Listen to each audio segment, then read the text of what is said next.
Hello, everybody. Welcome to this week's episode of Beware the Board, a horror podcast where we watch a randomly selected horror movie every single week. Ben, I think they'll be able to hear you fucking wheezing at the top of the episode right there. No, they No. didn't know anything was happening. Ben clapped so hard that it left the thickest line in our audio I've ever seen in my That's life. not from me clapping. That's from me making strange noises. Oh, while is that I what clap. that is? I'm Ben. That's Bob. Oh, shit. Did I forget to do that this Yeah, time? yeah. Holy God. What So- a wacky episode this has already become. Welcome to the first episode of season 9, guys. Yeah, not like we've been doing this for a long time or anything. No, we Jesus wouldn't Christ. have practice to get the beginning of this episode right.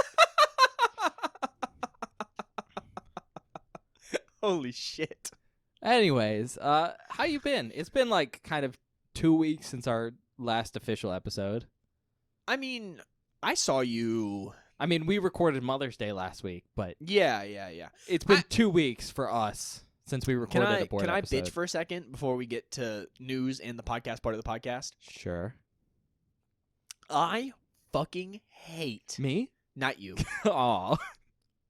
Look, this might sound bad. I don't like Mother's Day that much. For real. It has, like, been ruined for Be me. careful what you say here, because I know people listen. Like, I'm having such a god-awful time because, first of all, I got tricked into working at my second job this morning before I had to come and record this. You didn't get tricked. I think they asked you. They and you asked said me. yes. They asked me and they said yes, but they did not say, "Do you want to work on Mother's Day?" They said, "Can you work this Sunday?" And I forgot it was Mother's Day, and I said yes before then. Okay, so they tricked me. That wasn't a trick. No, You no. just- They tricked me. You just forgot. No, they tricked me. Anyway, so I worked a god awful shift at my job this morning, and because it was Mother's Day, so many people were coming in. Awful experience. Like, actually, the worst day I've had at that job since I started. Terrible. You worked at a breakfast place. Yep. On Mother's Day morning. Day. Awful experience. That's my beef with Mother's Day. I have nothing actually against the holiday. I just had a really bad time at work. Yeah, that's it? Yeah. Oh, okay. I just thought I'd vent a little bit. Because Ben noticed it because he was here. But audience, I've been very mean to Ben since he got here because I'm not in a good mood. Because my job sucks. Bob gets crotchety when he's stressed. Yeah. Anyway, not to keep the mood sour, but I'm going to move on to the news unless you have anything. Nah, I think I'm good. Okay. I have some sad news, Ben. Oh, okay. Like some genuinely sad news. And it's the thing I was talking about before we started the episode.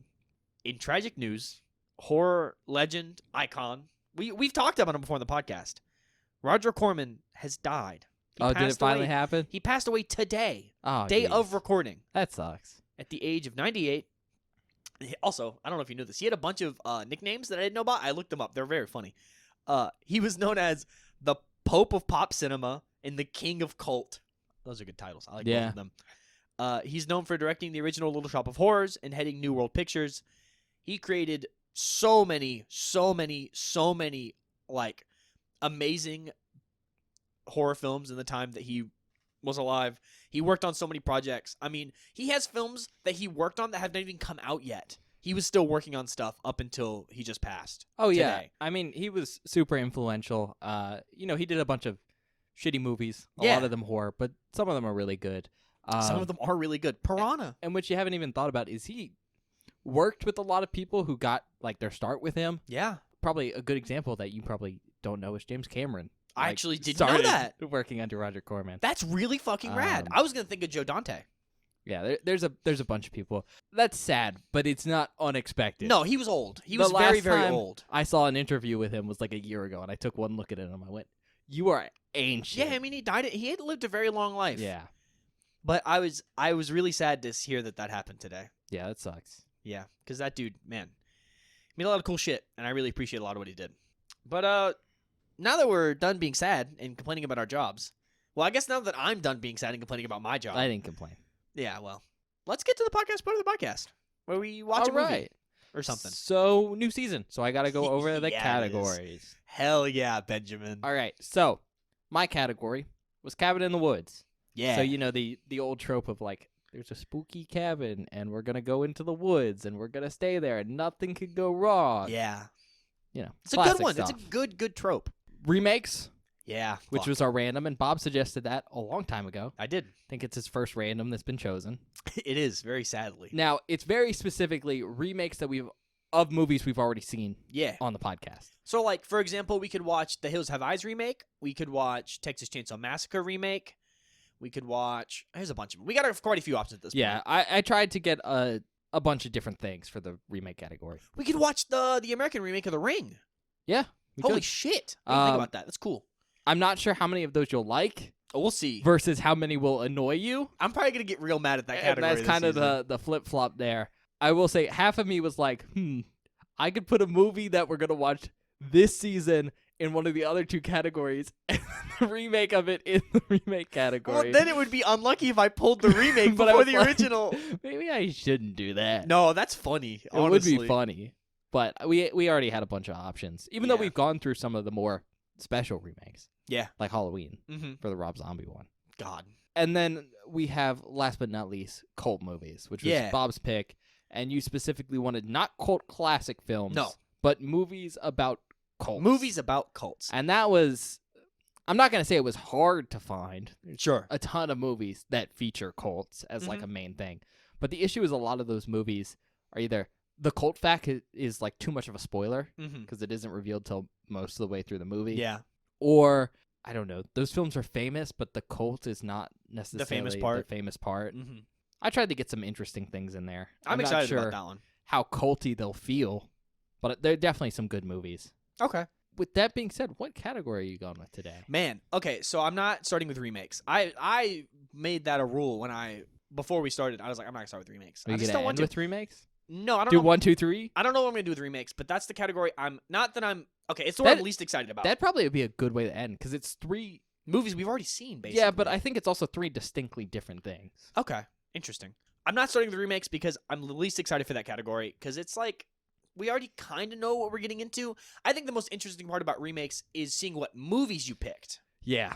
and not necessarily the films themselves. Well, I think the interesting part is seeing how they differ. That's what I mean, yeah.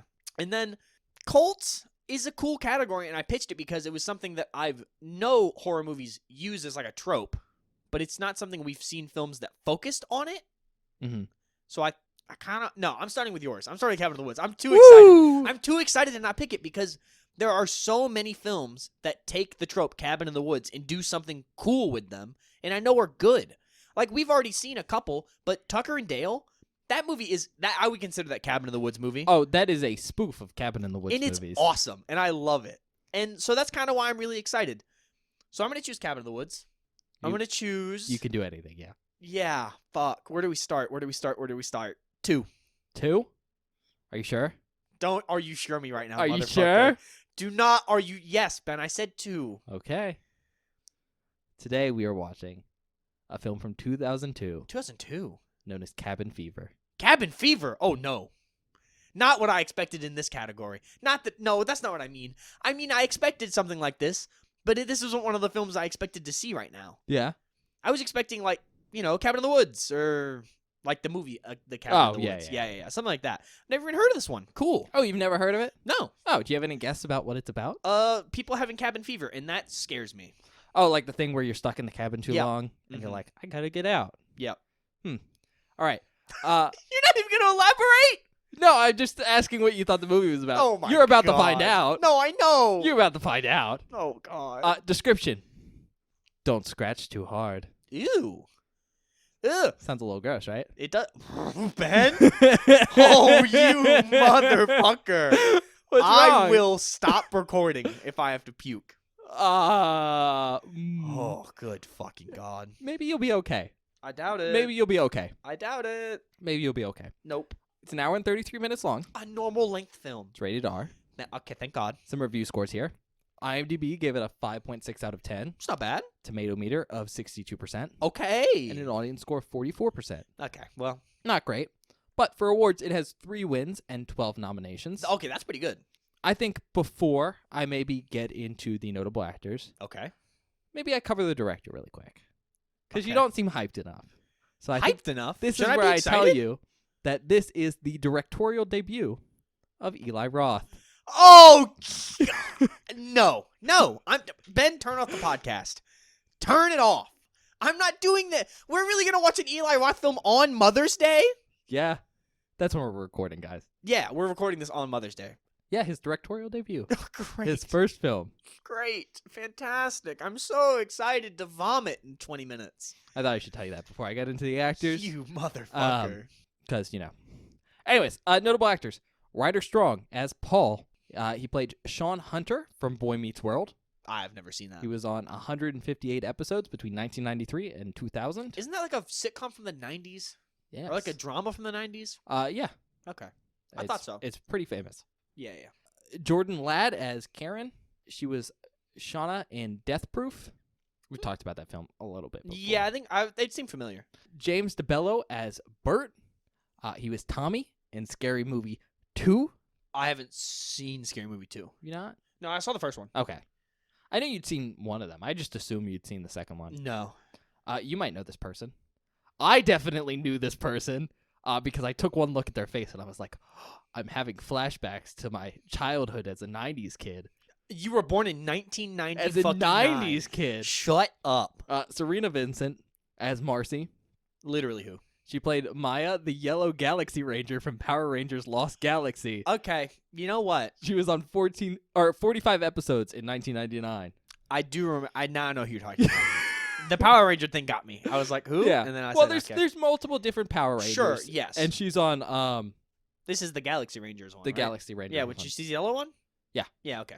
I know what you're talking about. She's in some other stuff, but that was the one where I was like, I am having flashbacks. I used to watch so much Power Rangers when I was a kid. As a little kid, yeah. Yeah.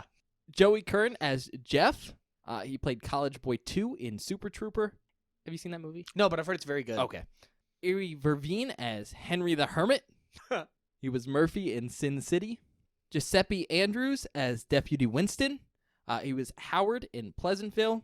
This is why I mentioned the director. Eli Roth as Justin Grimm. Okay. Or he was Justin and Grimm. He was Jimmy Roth from Poppy Playtime.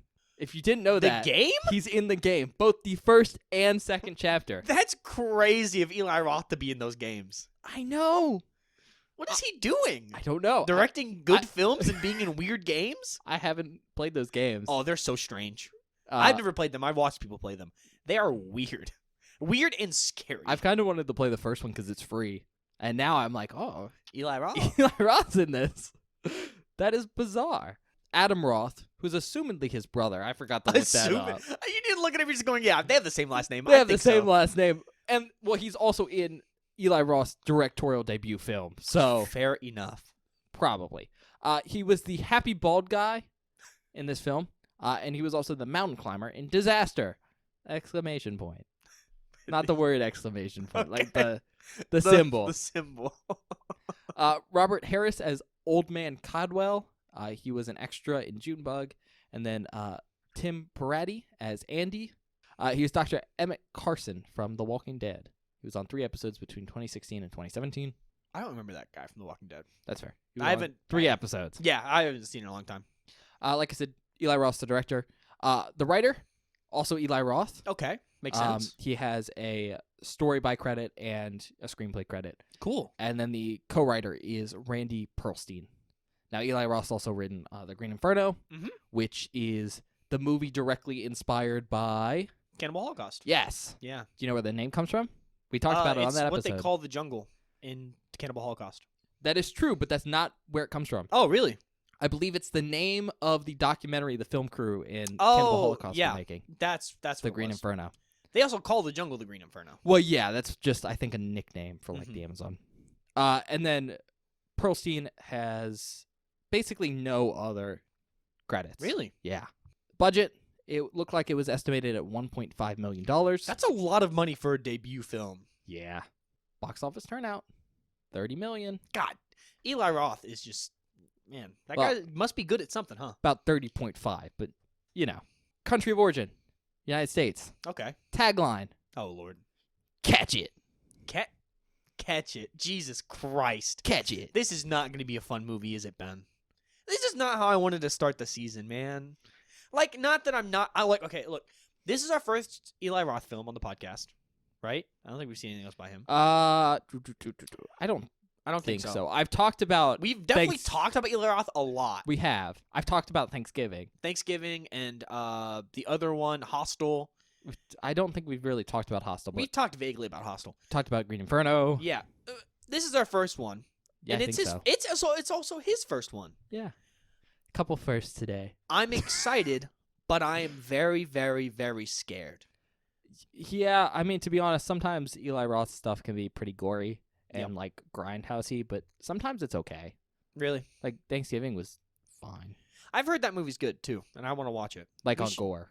Yeah. I mean, Hostel's a little brutal because I've heard Hostel's fucking brutal. Hostel is straight up what made the torture porn genre, quote unquote, Mm-hmm. that. Because like, Saul was a thing, Mm-hmm. but that didn't really cement torture porn until the second film and then the third one. But Hostel Interesting. was like, I can do better. Okay. Do you have any idea what this film's about? No. No, No. not at Well, all? assumedly it's like people trapped in a cabin, and there's like something. It said catch it, so assumedly like there's some sort of disease happening or something. I don't know. And they're stuck in a cabin. That's a good guess, Bob. Yeah. I won't give you the full backstory here because I don't want to give you too many spoilers. Sure thing. So remind me when we're done Mm-hmm. to tell you this. But long story short, this is based on a real life story. Oh shit. Vaguely, it's inspired by a real life experience that happened to Roth himself Whoa. while on a camping trip in Iceland. Not a camping trip. I think he was working at like a ranch or something in Iceland. A ranch in Iceland. That's cool. It's something vague like that. Anyways, last thing I want to talk about though is that this movie did inspire some sequels. Oh. So there is a sequel, Cabin Fever 2, Spring Fever, from 2009, and then a prequel, Cabin Fever, Patient Zero, in 2014. Hmm. Additionally, there's a remake of this film from 2016 entitled shit. Cabin Fever. I believe I have seen that remake. Is Eli Roth tied to any of the stuff past the first? So I don't know if he has like producer credits on any of them. Mm-hmm. He didn't direct any of them. Okay. He does have a writing credit for the remake. That makes sense Because- because it's just a remake of this. Apparently, it's the exact same script. What? Then why did they remake it? Because this is like, This came out in 2002. yeah. 14 years later, there's no reason to. I think this film has some amateurish qualities to it. Okay. Because you have to remember it's his first film. True. Yeah. Fair. And also, 1.5 million is a pretty small budget, I mean, yeah, all things considered. that's fair. Anyways, that's really all I got for right now. I guess, Okay. anything else to add? No, I gotta get the trash can. Yeah, you got to empty it out if it's not empty. but- No, it's basically empty. It's fine. Okay. Well, we'll see you guys in a minute. All right, see you in a bit.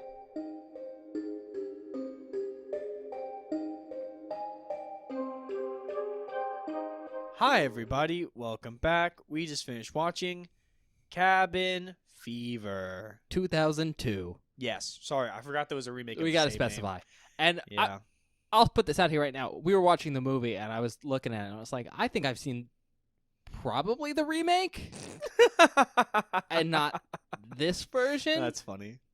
I wasn't sure if I'd seen this version. I was thinking I Well, had. you kept saying stuff during the movie, going, "Man, look at that," and I'm like, "Have you not seen this movie well, before?" to be honest, when we watch more movies, I normally act like I haven't seen them. Sure. That's I just guess that's kind of fair. how I watch them because we talk about them during. But it didn't really look familiar, but some of the sequences seemed familiar. And didn't you say the remake is a like direct, almost like like it is a direct remake? I think it's a direct remake, so I think that's what I've seen, Okay. if not one of the sequels. All right. Just putting that out there. With that being said, what did you think? Okay. Mixed bag.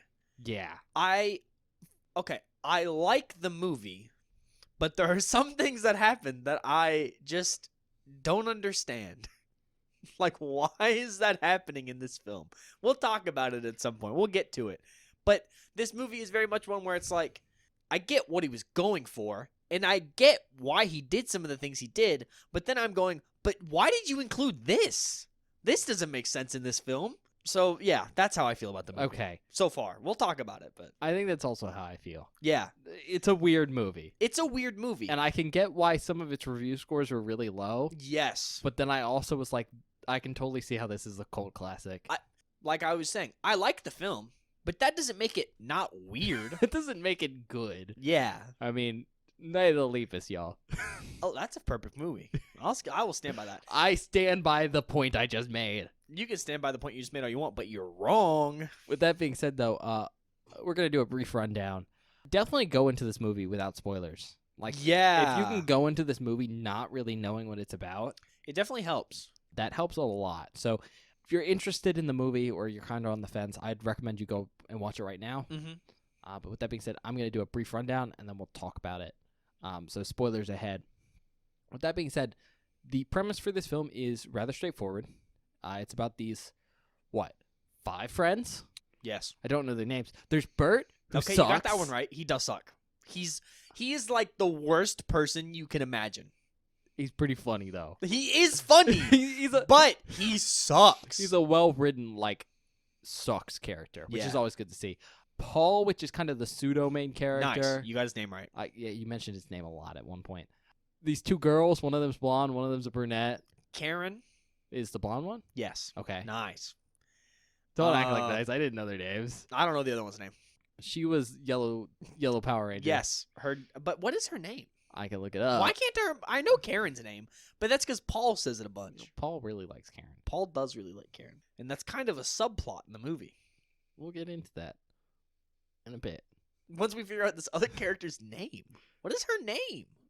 I'm getting to it. Well, you're not getting there fast enough because I've been able to ask shut the the question fuck up. 7 I got it right times. now. It's Marcy. Oh, her name is Marcy. And then there's Marcy's assumedly boyfriend, Jeff. Yep. Right? Yeah. His name is Jeff. Yes. And it's unclear how old they are, but I'm gonna be honest. I think they just graduated high school. I think they're freshly. no, they're in college. They just they're Are in you college. Sure. Because at the beginning of the movie, Marcy goes, "Never go to college. It's a scam." True. They just graduated college. Yeah, Okay. assuming makes that more they just sense. graduated. But they decided to go to a cabin in the woods for the week.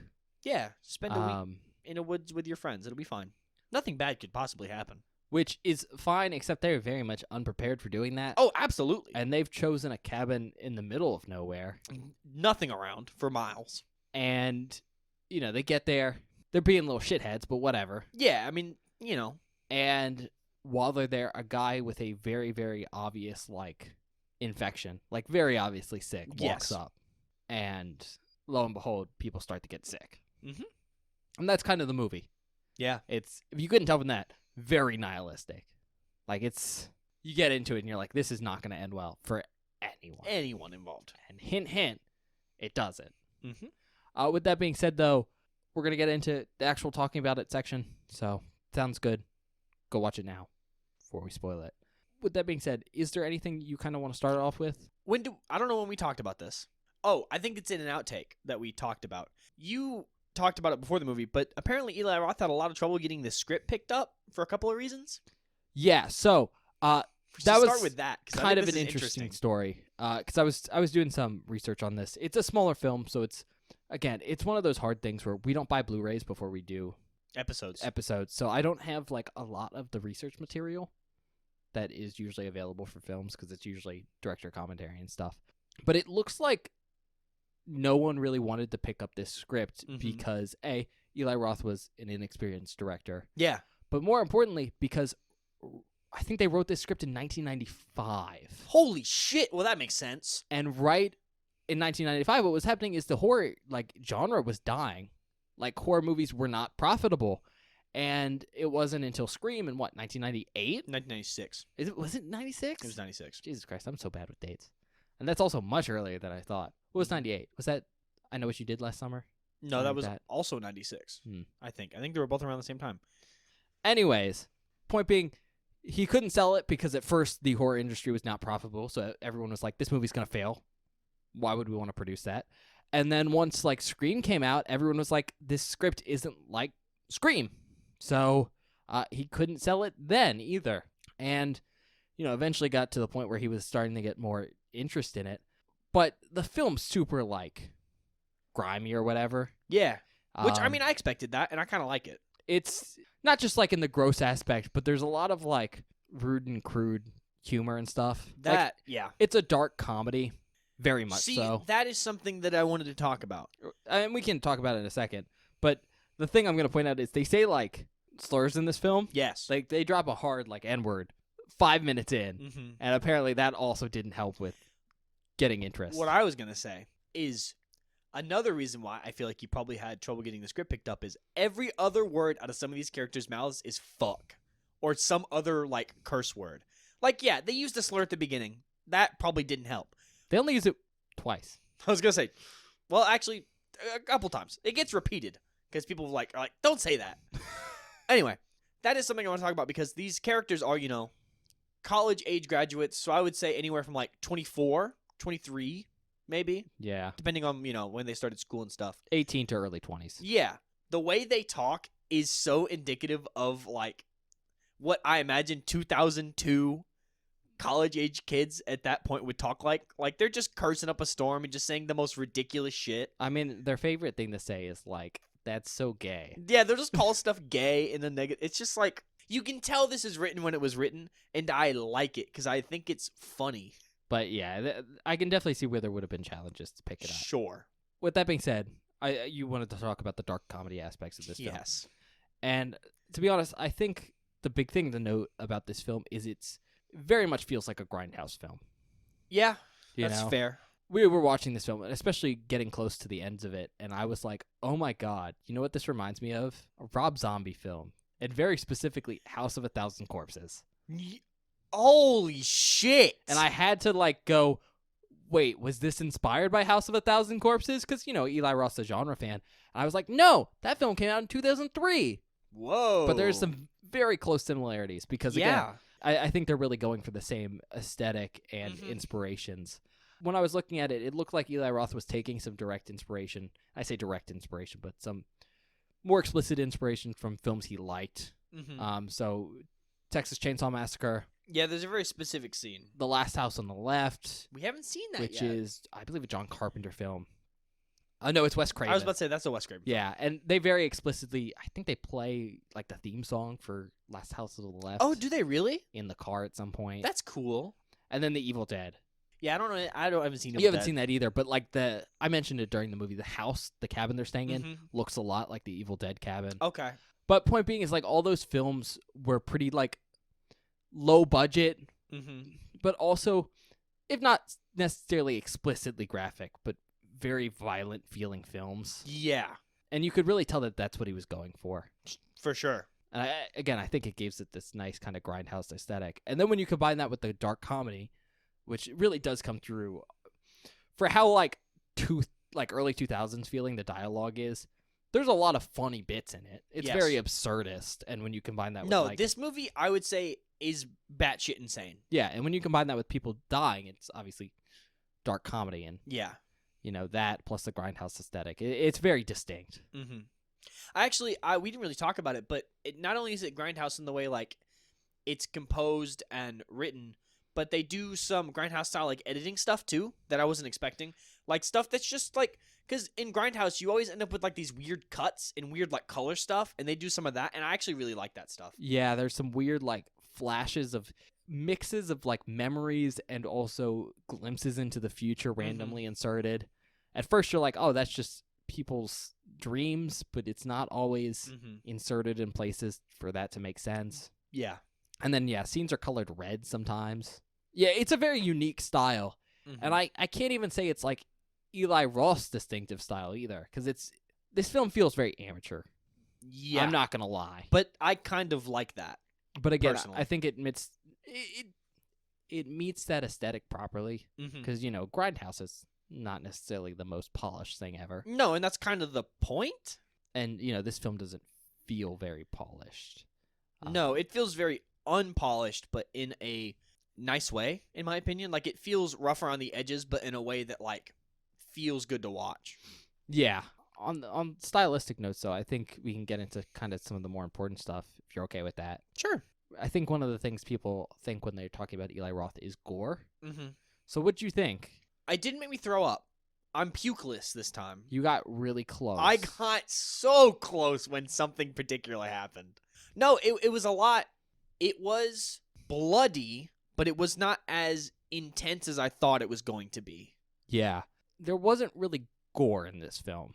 There's a little bit. We haven't really talked about it, so I'm going to say it right now. The sickness that is happening is some type of flesh-eating like bacteria. It's highly contagious. It spreads in like It looks like ingestion. Mm-hmm. So if you ingest anything that's infected, like water Or or like something, contact. it was unclear if it was contact. I think it's very specifically you have to get it in your body, and then it eats you from the inside out. Ugh. But it seems to progress really rapidly, like 12 hours. And like the distinctive signs for it are you start like vomiting blood and stuff, Mm-hmm. but then very specifically your skin starts peeling off. Yeah. So most of the gore in this film was like either people vomiting blood everywhere, which was at times used to like comedic effect. Mhm. Like at one point people are looking at this car and it's just covered with blood from one dude. Or people's skin is peeling off, but for a lot of the sequences they just look like they're covered in blood. Mm-hmm. And there really isn't any gore outside of that, except maybe some slopped off skin. Yeah. And I didn't think it was that gory. Like, Really? Honestly. I mean, it's bloody, It's blood. That was my point. Is But it's not- bloody, but it's like gory. It's in some ways it's kind of reminiscent of the Texas Chainsaw Massacre. In that but way. I would say it's more bloody than that by far. Oh, it definitely is. I mean, it's innately a bloody concept, but it's that sense of like a lot of the stuff isn't shown. You know what movie this reminds me of with the whole blood thing you're talking about right now? The other movie about an infection in a cabin in the woods that we watched on this podcast. My God, the Stephen King movie with the worms in the buttholes. You mean the shit weasels? The shit weasels? What is that fucking movie called? Dreamcatcher. Dreamcatcher. It reminds me of that. Very much in the same way that like there's that whole scene with the dude in the bathroom and them coming in. And there's the whole scene with Jeff in the bathroom and like all the it's the same idea. With the beeve. With the beef, yeah. It reminds me of that in a lot of ways with the blood and stuff. Where there's lots of like blood coming out of people or spurting, but there's not a lot of like Viscera. viscera. Yeah. You do get some, and what we do get to see I actually thought looked pretty good. Yeah, no, I don't think it looks necessarily bad, but it's not to the level you'd normally expect. Yeah. And I honestly, it works with the comedic tone because I don't think it's too much. Mm-hmm. Like, this isn't like a gross out film. There's one scene that Bob didn't like, but I think it was more so because of the tension about something's going to happen rather than what was actually happening on guess that's screen. Fair. Now, I will say that I think part of the reason it wasn't super, like, visceral is budgetary stuff. Sure. I mean, fake blood's cheaper than making body parts. Well, not just that. Like, a lot of the practical effects, they don't necessarily look great. None of them really looked bad, but I could really tell they were pushing the budget at times. Like, going back to the car that's covered in blood, I was looking at it, and obviously we're watching in, like, HD, so excuses can be given because sometimes movies were never meant to be watched in the qualities we have available now. We were watching the movie, and I was looking at the car, and I was like, they put, like, pink silly putty on the car to be like gore chunks and then covered it in like fake blood with a pump action like water gun. So, a lot of stuff like that. It's got that home charm, but it can be a little iffy. That's fair. With that being said, what you think about the whole flesh-eating bacteria thing? Cool concept. I really liked the way they executed that in this movie. Remember Honestly. I said it was based on real life, right? Yeah, oh lord. Yeah, Eli Roth apparently had like a flesh-eating bacteria when he was in Iceland. Holy shit. It wasn't like... Assumedly it wasn't that bad. No, it wasn't like horrible, but yeah, apparently it was eating some of his skin. Oh my god. And he like went to the doctor and like, we don't know what this is. Here's some antibiotics, and obviously he got better. I was about to say, but I guess it worked. yeah, he used that experience to inspire this, Holy shit. which I think is super creative. Super cool. But yeah, I do think the execution of it's pretty cool. Pretty good. Yeah, I like it. We've seen something similar before but it wasn't flesh-eating bacteria, but we saw something similar in The Bay where there's something like infectious, like infecting a bunch of people and Yeah. making them sick and And doing horrible things to them. I think The Bay is a very good film to liken this to because what ends up happening in this movie is the guy who first initially is carrying the infection, he gets it from his dog. By the way, this film opens with a dead dog like immediately. Yeah, immediate dead dog. Which is probably one of the most visceral scenes in the movie, and it is. Oh, it is one of the most visceral scenes in the movie, and I thought it was going to get way worse from there. But it's pretty funny. It's not funny, Ben. Ben, it is not funny. They put like a hose inside this dog, and then they opened it up. Oh, Ben's laughing because Ben's a fucked up person. That is not a funny that scene. dog didn't look great. So The dog doesn't look great. I won't lie. it looked like a dog puppet with like It was a dog puppet. a hose in it. Anyways, laughing aside, this guy gets infected, and then he falls into a water reservoir. Yeah. That like this group of friends is getting their water from in the cabin. Mm-hmm. So the disease is water spread, and there's a lot of that whole sense of, all right, we as the audience know where the infection's coming from, just like in The Bay, Mm-hmm. but the characters don't. Yep. And we have to watch them do things and be like, oh my God. Oh no, you're doing a thing that's gonna kill Yeah. you slowly and surely. And I thought that was well executed. And then Yeah. once again, I think the way they portrayed this disease was really cool. No, it was cool. I mean, well, I didn't think the practical effects on a lot of the gore were as intense as I want. I don't think they were bad. No. I want to make that clear. It's just you have a disease that is literally melting people, Mhm. and I want to see more melting people. But I get it. It was probably a budget thing or a studio thing. Who knows? Or a rating thing, because you can't just melt people on screen. yes, you Ben. can. I know you can. That being said, there was a lot of cool like stuff where it was like this happened off screen, and then we got to see it. Mm-hmm. Like I said, we'll see piles of skin on the ground. Oh god, that was yeah. really cool looking. That shit is gross. Some people who were like late stage and maybe had their parts of their face disappear. Oh, the scene with no spoilers because It's pretty late in the movie. Pretty late in the movie. There's a scene where someone has been infected for a long time, and they're basically just a fucking skull Yeah. with like teeth, and they're alive, and it is disgusting. There's one character that just fell apart like in half. Yeah, well, And that one's cool. And I thought that was a really cool way to portray this disease. Like, it's super hyper infectious. It's going to kill itself out, by the way, really quickly, because that's how diseases work. If you didn't know that. We've talked about it before. You have to balance, like, how infectious something is versus how contagious. But anyways, I thought it was well developed. I thought it was really cool. I wanted more. Yeah, I wanted to see it on a larger scale, like we did in the Bay, because that's when it gets scary. Or not even like a larger scale, but at least in more detail if we're going to Sure. stick with a small I mean, cast. yeah, that's fair. And I thought all of that was really cool. But it did end up kind of pointing out the main problem I had with this movie, which is a problem I have just in general with films. I can kind of like shut my brain down and be like, it's fine. But I think it was a big issue with this film where these characters are so stupid.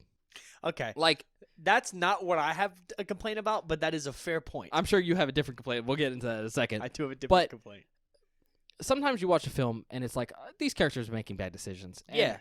You know, if you watch a lot of horror movies or just movies in general, that happens. Mhm. Sometimes bad decisions have to be made for plot. These characters make so many bad They're decisions. so dumb. And I was just watching the whole movie and it was like, just leave. Just leave. Just leave. Just leave. Like, their car breaks down right away and they don't go, you know what, I'm going to walk to town. Yep. Because that's what I do. I'm like, I saw a guy with a melty face and he vomited blood all over a car. What am I going to do? Not clean it up. Nope. I'm walking to town right now. Yep. And that was kind of a feeling I got throughout the whole movie. And I did find that kind of frustrating. No, I also found it frustrating. Because, But because they kept making the same stupid choices, yeah. it's like you just did this 20 minutes ago and it didn't work. Why are you doing it again? It'd be one thing if, like, that was just one sequence where it's like they didn't walk the town and then they all got infected. But it was kind of like they'd walk to a house, interact with people, and then give up. Yeah, and then go back to the cabin for some reason instead of trying to get help. And that was a really frustrating thing for me. No, it was extremely I frustrating. wasn't mad because it totally fit the vibe of this film Sure. with for how sure. these characters were acting. I was like, yeah, of course they're going to be this stupid and just going to keep giving up. But Mhm. it was frustrating in the sense that it didn't feel real. Yeah, that's my thing. I wish the film had worked out a better way to force them to stay in the area where they were instead of allowing them to free roam, but them not actually using it. Yeah, I think it's one of those things where they tried to go with a cabin in the woods, and I could very distinctly tell that Roth was trying to make it seem very isolated. Yeah.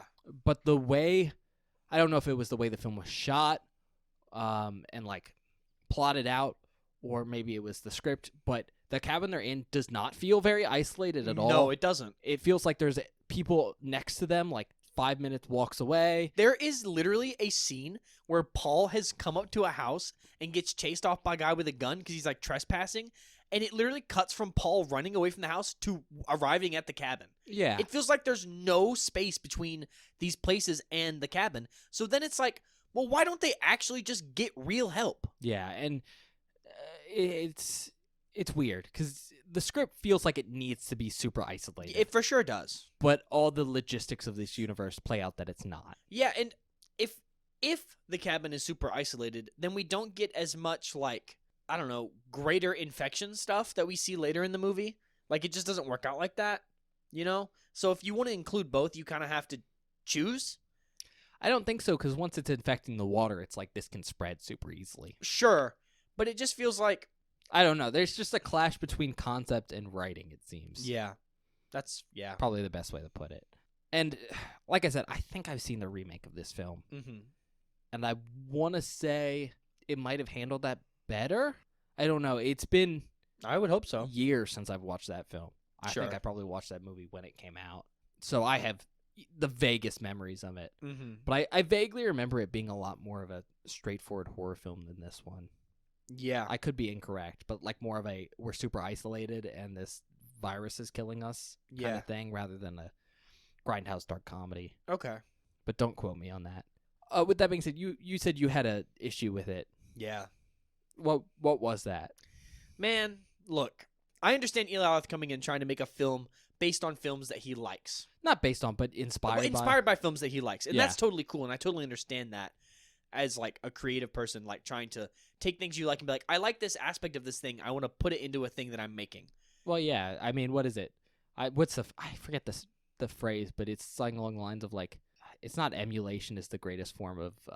Oh, I know what you're trying to think of. It's like copying's the greatest compliment. Yeah, Something yeah, like that. something like that.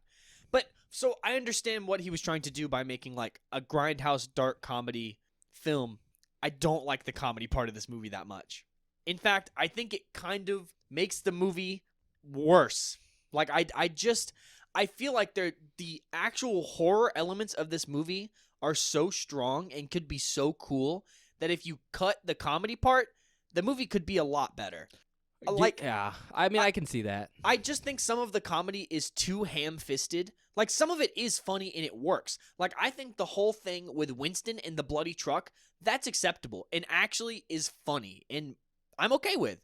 But the stuff at, like, especially the end, like that wraparound joke from the beginning to the end, or some of the other That stuff. wraparound joke was so funny. But it's too funny.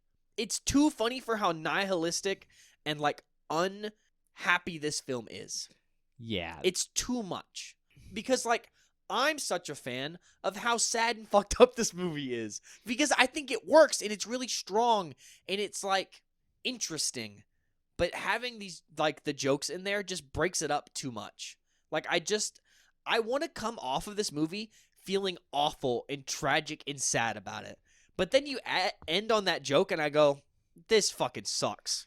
Yeah, It ruins the mood, man. I mean, I don't hate the dark comedy aspect of it. Like I said earlier, I think it works really well with the whole grindhouse feel of this film. It does work with the grindhouse stuff. I think it's a really good balance for it. And if I'm going to be honest, I think the dark comedy is what makes this film work as like a cult kind of film. Sure. Like that's 100% what I could make this film, or what I see makes this film work is like something I'd put on a couple times. I'll be honest. I would watch this film just to show someone that wraparound joke. Yeah. Because the joke in and of itself is fine and it's really funny. So I think all the humor is executed great. I love it. But the humor is very absurdist. And as the film goes on, it becomes more absurdist as the events become more extreme. and more real for the characters. Yeah. And I think obviously the issue there is that when you have a very down to earth like horror, like a disease, especially one that's so like gruesome, it doesn't work well with absurdism. Yeah. And yeah, I mean, I do think the humor definitely messes with the tone there. Mm-hmm. It makes a piece that is definitely more palatable in general. I mean, yeah. But More palatable, but I like it less personally. yeah, I think the film could have definitely gone for just a straight up body horror film. And I think that would be so strong. And I think it could have been a lot stronger. Maybe the rewatch value wouldn't be as great, Mm-hmm. but it could have definitely been a lot stronger. And I think that would have been cool to see. But again, I don't necessarily know if that was what Roth was going for right now. Yeah, and I mean, that's what I meant when I was saying, like, I understand why he made it the way he did. This is his first film. He wants to do something that he loves, and I can totally imagine him making this film going, wow, This Yeah. was fun. He wrote 2 characters for himself, and they're both fucking crazy. Like, we haven't even talked about that. He plays 2 characters, and very specifically, we see one of them, and then the scene cuts, and then there's the other one, and Yep. it's very funny. It is very funny. The one character has a dog named Dr. Mambo. And that Dr. is Mambo. a great name for a dog, and is totally probably a reference to what? The Hills Have Eyes? Yeah. Dr. Mambo has mad beast vibes. Dr. Mambo is a fucking menace. Yeah, I don't know. Disappointing, I guess, but understandable. I guess my point is, my issue with this movie is that I think the comedy and the actual horror aspects could have worked together better. Individually, I think they're both very strong. Like, I think the whole campfire scene about the bowling alley is fucking hilarious and adds nothing to the film other than being funny. I guess. I mean, I would take the pretty extreme route of saying that this film should have been either kind of super absurdist or super like body horror-y. And I think it went for the middle route, and I think that works okay. Yeah, that's how I feel. But I think it would have been a very different film if it leaned in either direction. Mm-hmm. But I think it definitely could have. Sure. And in some ways, it's disappointing that we don't get to see either Yeah. or. I think if we got to see like the actual like dark comedy route, this movie would be fucking so funny. Yeah, I will say it's a nice little taste to see what Eli Roth can do. Because Sure. it definitely stands as a proof of concept of like, oh, he can do something funny. Like, one of the funniest jokes early on in the film is Brent, who, again, is just the worst. He has a gun, Oh god. and they're like, what are you doing with that gun? He's like, I'm going to shoot squirrels. Yep. Why? Because they're gay. Why does that make sense? It doesn't. It doesn't. And it's, absurd, and that's But you unexpected. could totally see some fucking 24-year-old college douchebag in 2002 with saying an that. FU hat. With an FU. Yeah, he would say that. He absolutely would. And like, that's really funny, and you can tell Eli Roth is capable of writing that, and that's super cool to see as like a directorial film. Mm-hmm. But then there's the body horror aspects, and when he really leans into it heavy, you could go, okay, you could make a really, really gross film. And he does do that eventually. So while he didn't like go for either or, I think going for both was really good, at least as a example Sure. of like what he could do. I mean, that's totally fair. And if you're looking to like put something out there and you want it to get traction, I think going the middle route and making a film as palatable as possible for the biggest audience is the best way to do that. Will that always make the best film? No. Maybe not, But people will probably like it. and also you have to remember again, this was 2002, and when we're looking at films that were coming out around this time period, really graphic films were not what was in style. I don't think Saw had come out at this point yet. Didn't that? I don't know when that came out. I don't know. I don't want to say anything because I don't remember. Well, we haven't covered it yet. We so. haven't covered it yet, but I thought I knew. But I'll wait for you to look it up because I don't want to. Yeah, be wrong. Saw was 2004. So a year, 2 And- years after this. Saw really kicked off what I think is sometimes unfairly called, the torture porn genre. But before that, we were still kind of in the teen movie horror genre phase, inspired by Scream. And, a lot of those films are meta, but they're very explicitly made for a younger audience. I say younger, like late teens. Yeah. And feature a lot of humor and like Mm-hmm. teenage guys interacting. And I think a lot of the reason to maybe have put in some of the absurdist parts is to make this film more acceptable for that audience. Okay. Because, I think you would have liked to see this as more of a straight up horror film.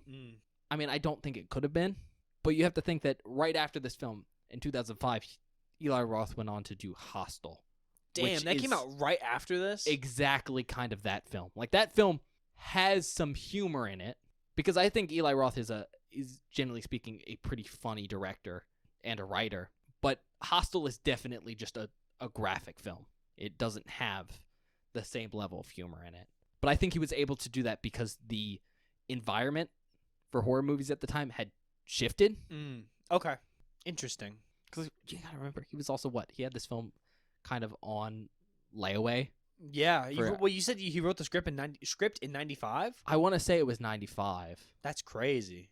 Well, I think he at least had the idea in 95. But anything else you want to talk about here? I don't think there's anything else I want to cover.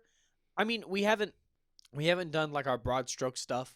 Like the film is shot well. It's pretty because it's like a lot of nature stuff because it's a cabin in the woods. Yeah, go figure. Like lots of shots of like the open lake and like the whole water thing. Yeah, I don't think I have anything else I want to talk about. All right. On that note, then I guess we can go to recommendations. Sure. So you want to start?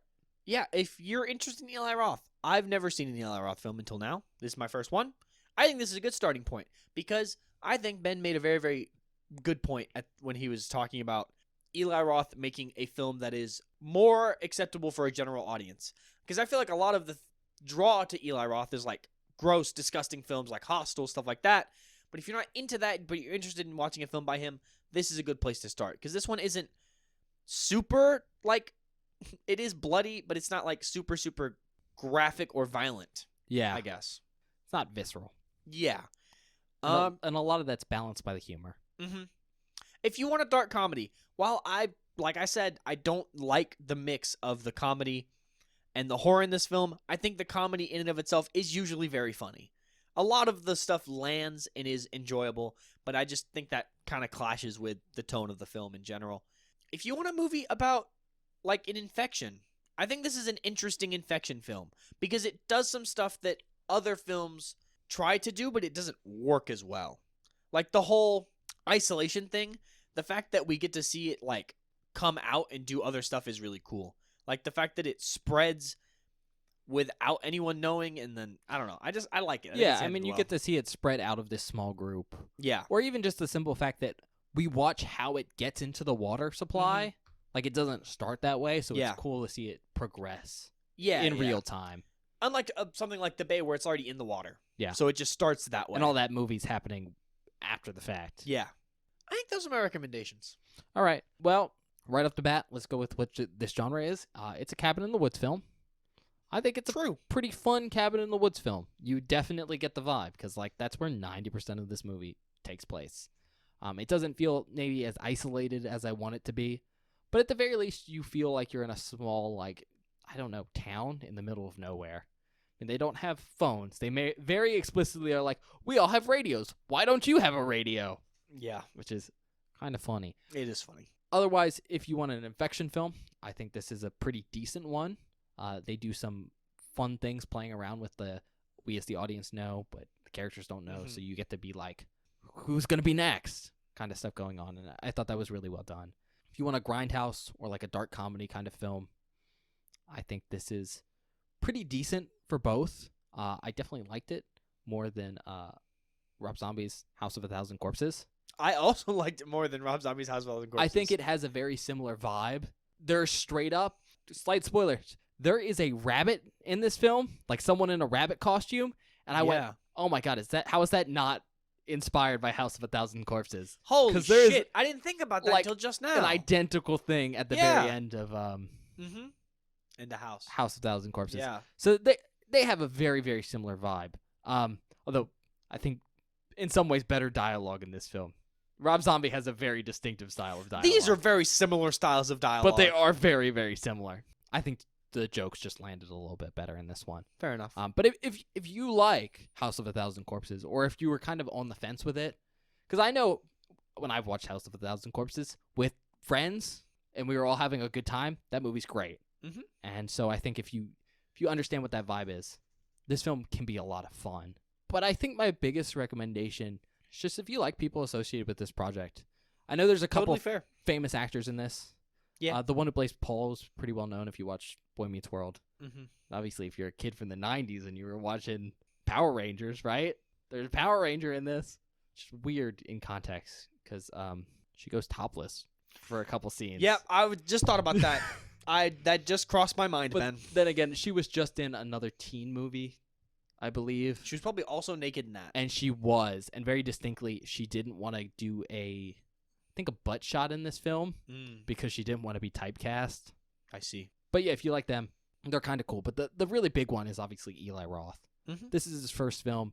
And I think it's a good intro film, both because you can be like, okay, he's not experienced as a director yet, but because it gives you a nice little balance of both his talents as more a comedic director, but also his ability to do some more graphic stuff.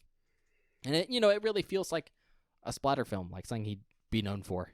Yeah. And I think that's a really good taste, a way to start off. And then you can be like, what do I like?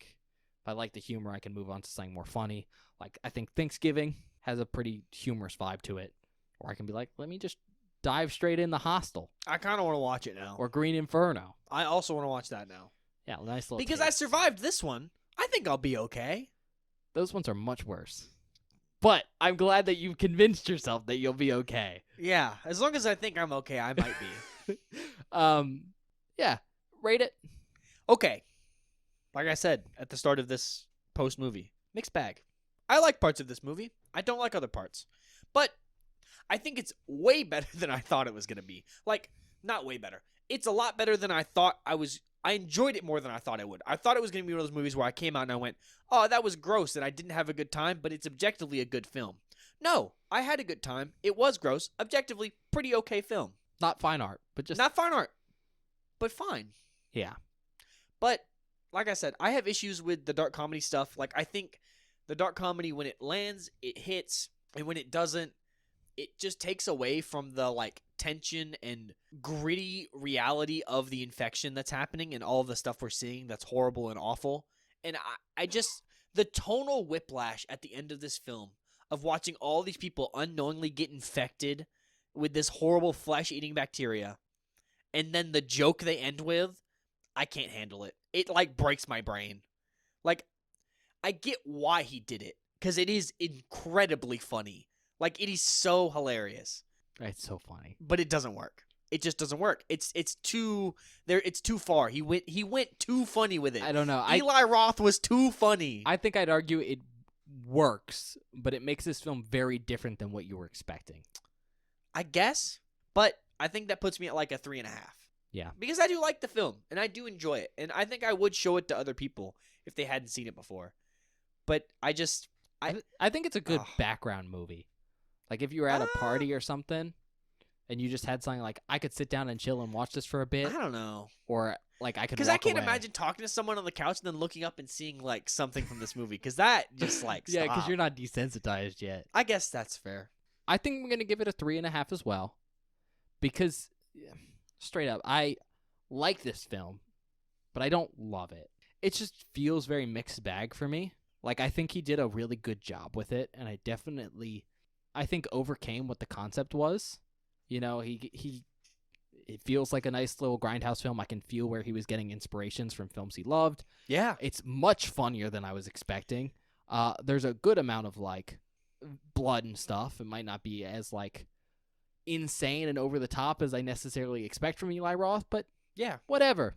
But I don't feel like I can go higher than a 3.5 because in some ways I really wanted this film to just choose an extreme and go for it. Me too. And for such a horrific concept, it doesn't feel Horrific horrifying enough. Yep. And if you're going to go like as absurdist as this film does, why not go all the If this way? movie went Tucker and Dale levels of absurd, Exactly. I'd go bonkers for it. It would be incredible. And it kind of went this middle route, and I don't think that middle route was necessarily bad.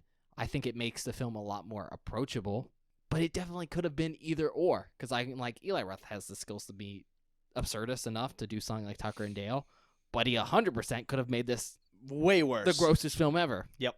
And I get that vibe while watching the film. It's not necessarily like just a me thing, I think. I think the film feels like it should have gone in one direction or should have gone the other at times, and it doesn't. And it can be very jarring. It Kinda- is super jarring. Kind of like the fact that like the characters will try to leave and then just go, eh. Yeah. And I think for those reasons, I just can't go higher than I think a 3.5. No, yeah. I want to give it a higher score, but I just cannot. I kind of want to give it a 4, but I don't think I can. I can't either. I can't bring myself to, which sucks because like I like the movie, but Yeah. That being said, though, I guess we're going to go to the outtakes. yeah. We'll see you guys in a minute.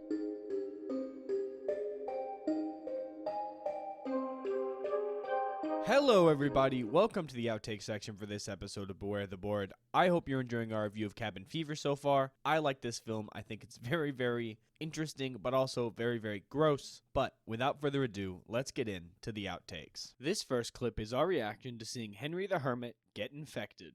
Oh, a dead dog. What a horrible way to start this episode. woot!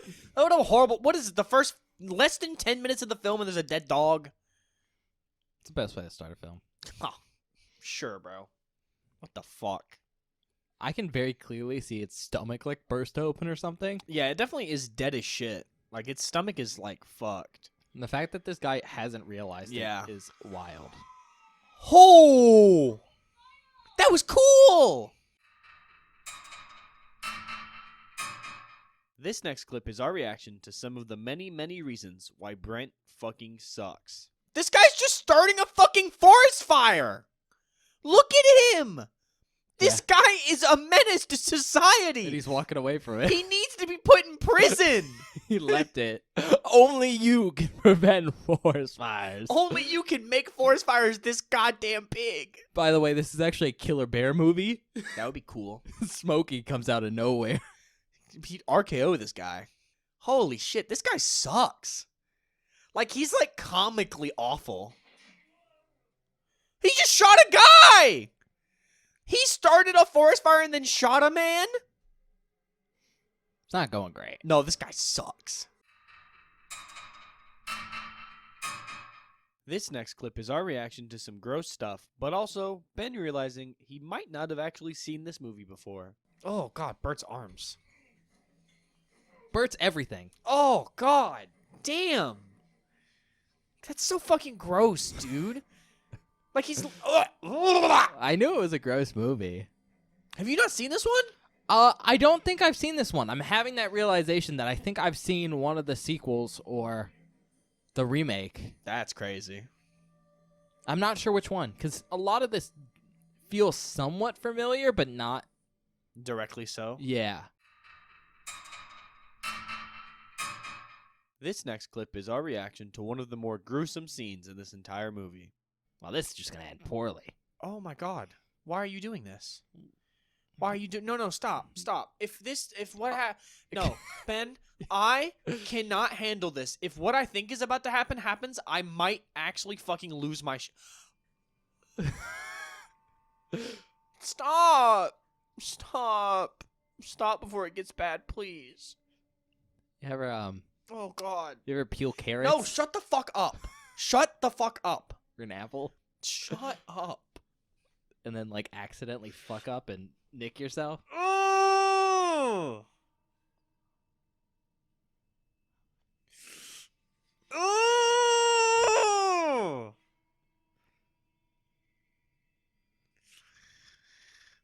Yikes. Oh, the fucking noise it makes. Oh. That's fucking disgusting. This next clip is our reaction to the dog, Dr. Mambo, going absolutely nuts. Oh, the dog! Dr. Mambo's hungry. Oh, Mambo. Oh. Oh, Karen's so fucking dead in there. And now she's getting eviscerated by a dog. He's a nice dog. This is awful, Ben. That's what Grimm said. He was nice. We haven't seen that guy since, God, she is everywhere. Oh, yeah. Oh, there's her foot. This next clip is our reaction to the very end of the film.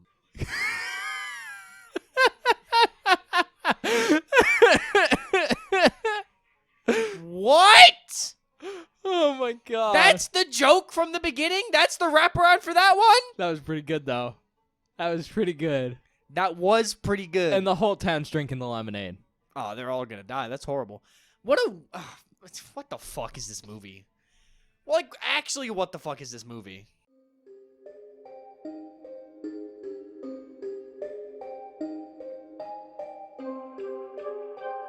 Hi, everybody. Welcome back. I hope you enjoyed the outtakes. Do we have any announcements, Ben? Not an announcement. I was looking at Eli Roth's, like, film page, like his filmography list. Yeah? I just saw something wild, and I was like, maybe I should tell Bob about this, because he'll think it's wild, too. Okay. So I clapped us in really quick. You know what film is coming out in a couple months that Eli Roth is apparently co-writing and directing? What? Borderlands. Eli Roth is tied to the Borderlands movie? He's the director and the co-writer. That's crazy of him. Yeah. Kind of makes sense. Yeah, If it's kind of like this film. If it's kind of like this film, yeah, that totally makes sense. Because the Borderlands is kind of Absurd violent and absurd. wacky. Yeah. I just thought that was weird. Okay. You scared me. I thought something was wrong. Oh, no. And then you just started like looking at me and pointing, and then you clapped, and I went, I guess we're starting the outro. Okay. No announcements? I guess we kind of have one. What? Well, I'm going to announce this super far in advance. Next month's Father's Day. True. So we'll have a Father's Day coming. Yes. That way we Oh, don't forget. And the other thing. That's what I was going to say. It's also Bob's birthday next month. Yeah. Actually, the same day. My Weirdly birthday is enough, on Father's Day this year. I'm not sure when we'll drop a birthday episode. I think we just put them both out at the same time. Oh, same day? Same day. I Fuck thought it. you didn't like doing that. I don't like doing that, but fuck it, we ball. So you could spread it out if you wanted. Nope. But we'll do a birthday episode. So it'll kind of be like my birthday episode, if you remember that, where we did Dude Bro Party Massacre 3. Yeah. Basically. We skipped 1 and 2. I'm sorry, but Dude Bro Party Massacre 3 because it was like dealer's choice. Like, it was my birthday, so I got to choose a film. So it's my birthday, so I get to choose a film. Yeah, and Do I get to tell them what I'm choosing now, or is this a surprise? it's up to you. I'm going to tell them what I'm choosing We now. picked it out months in advance. No, over Don't say years. years. 1 year. a year in advance. Because I've wanted to watch this film for a long time, but we've never gotten around to it. It hasn't been able to been put in a category yet. So we're watching The Blob from 1983. Something. Oh, do you think so? Fuck, I don't remember. I know the original is 1958. but I don't- 1988. 1988. There it is. So we're watching The Blob from 1988. Yeah, we're not gonna watch the original first. No, So we're that was just- my choice. I We're made gonna that decision. start with the 88 version. because Ben said it's way worse. Not worse. Way more graphic and gross than the original. Oh yeah, 100%. because the other one's a movie from the 50s, The original is very specifically like 50s like sci-fi. sci-fi schlock, Yeah. which I love. Oh, I mean, I like it too. Have you seen anything like that? I mean, a couple things, but nothing, What have- nothing off the top of my head. But I know I have seen stuff that is in the same vein. I mean, you've seen stuff probably inspired by that, but Sure. I don't think you've seen any actual like 50s sci-fi monster movies like Them or something like that. No, but we should watch that. I've heard it's good. I think I've talked to you about it. I love Them. Yeah. I bought it. I own it in like UHD. Looks great. So it'll be a little bit weird.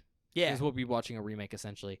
Eventually, we might cover like, I don't know, 50 sci-fi movies. We should do that. But we might specifically be like 50 sci-fi movies where we've seen the remakes of. Because you didn't know this. The Thing, like John Carpenter's The Thing. Yeah, it's based on a movie from the Is- 50s. based on a movie from the 50s and very explicitly a book. So Yeah.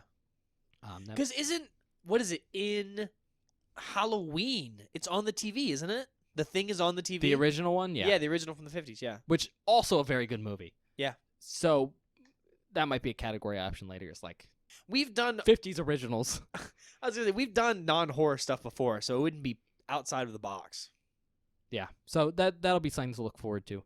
Aside from that, we also have something in the works. Oh, okay. Okay. It's been in the works for a while. No, more than a while, Ben. Actually, over a year now, officially. officially over a year at this point. I'll explain here. So last year for Earth Day, Yeah. which is what day was that? I think it's in April. We definitely missed it already, which is why we're bringing it up now.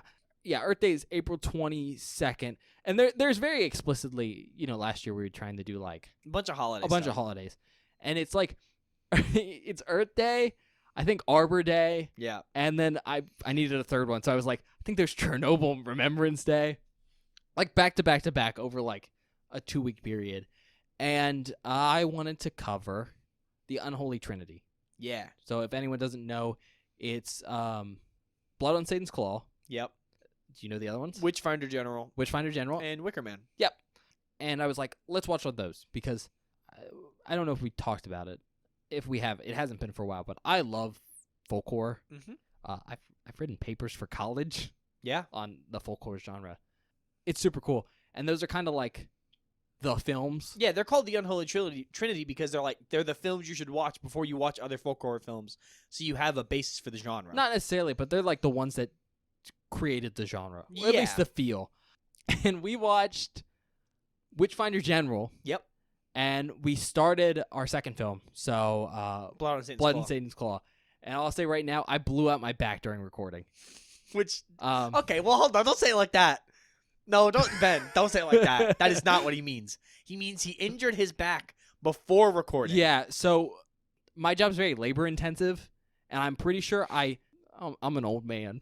You're not old. I'm an old man. I think I might have slipped a disc, or I significantly like tore a back muscle, and I guess the way I was sitting, Mm-hmm. it like fully like pulled it out of place. Yeah. So we had to like stop recording, and I had to go like, We got like halfway through the movie, and Ben looked at me and said, "I can't sit here anymore. I have to go home." I'm in so much pain. I need to lay down Yep. and not move for 3 days. Wasn't great. So we basically quit halfway through recording those 3 movies. Yep. We are gonna try and get those out at some point. Hopefully this season. If we Hopefully have time. sometime soon. That's what We'll we're get 'em gonna done. look forward to. We were gonna think of re-releasing them on those dates I listed, And then we forgot. but then we forgot what those dates were, and Yep. they just happened. So, like I said, we'll try and get them out this season. When those do come out, they're gonna be a little funky. Well, the first one is Witchfinder General is great movie. great movie. Highly recommend it. That's Yep. my recommendation right now. Go watch it. Has Vincent Price? Has Vincent so Price. cool. Super cool. But that's gonna be a really old recording. I think that's from season 2 or 3. Yeah, that recording is going to sound like season 2 or 3. And we decided not to re-record it, so we have Nope. our like original reactions to Yeah. stuff. So Bob will probably get that edited whenever he can and release it. Yeah. Basically, once I have them all done, we'll like put out a 3-week period of like, hey, in the next 3 weeks, these extra episodes are coming out. But that one's gonna be a little funky. We're planning on completely re-recording Blood on Satan's Claw. Blood and Satan's Claw. Mostly because it's been over a year since we recorded that. I don't remember much about the film. All I remember is I liked the movie. Yeah, we got less than halfway through. Yeah. Bob doesn't remember any of the facts or anything, so we'll just completely re-record that. And then Wicker Man will just be a fresh recording. Yeah. So the last 2 will probably be up to our normal scale of style. It'll feel more normal Yeah. compared to Witchfinder General, which will be A throwback. an old episode with a lot of the new editing thrown on it. Also, not sure how it'll sound because we were in the old recording We were also studio. in my old fucking bedroom.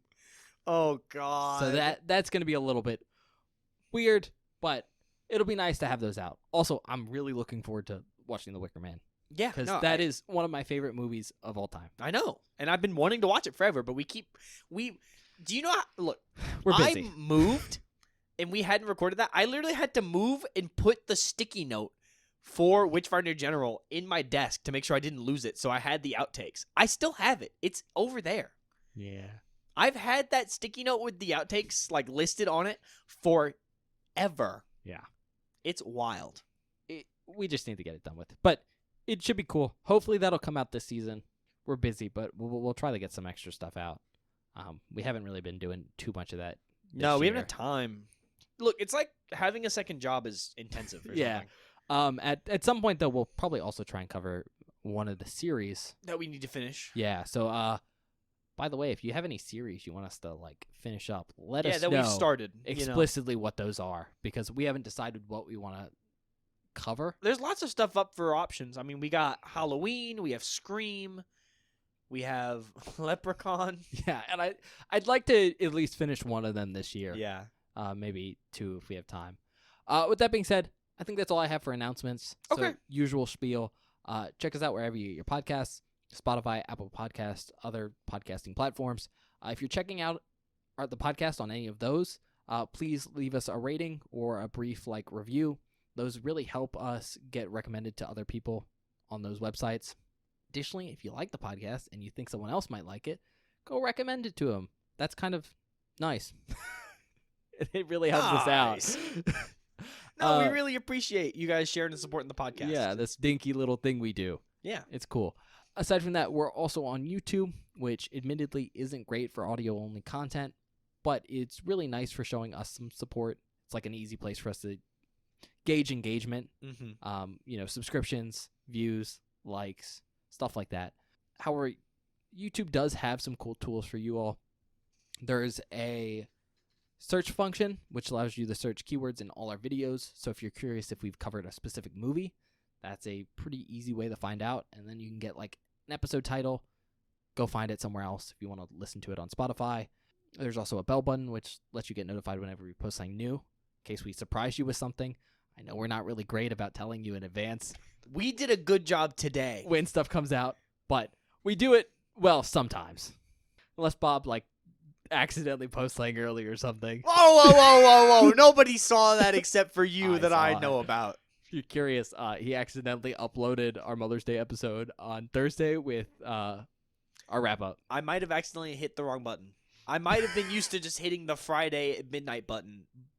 And I did that for the Mother's Day episode. Then when which I is told now him, when that was he supposed to went, come out. No, I didn't do that. You lied. Oh, wait. At least I fixed it immediately. Oh, it was funny. With that being said, the big thing with YouTube is it's one of the two major places to communicate with us at. You can do that in the comment section of a specific video if you have something you want to talk about us that was in that episode, or you could go over to Twitter at BewareTheBoard and go talk to Bob. Maybe explain to him other reasons he should shoot squirrels. Other than that, they're gay. Other than that being gay. That was a good one, Ben. I'm glad you said that one because I didn't know where you were going. I thought you were gonna make some weird joke about letting a homeless man in my cabin or something. I don't know. I was worried.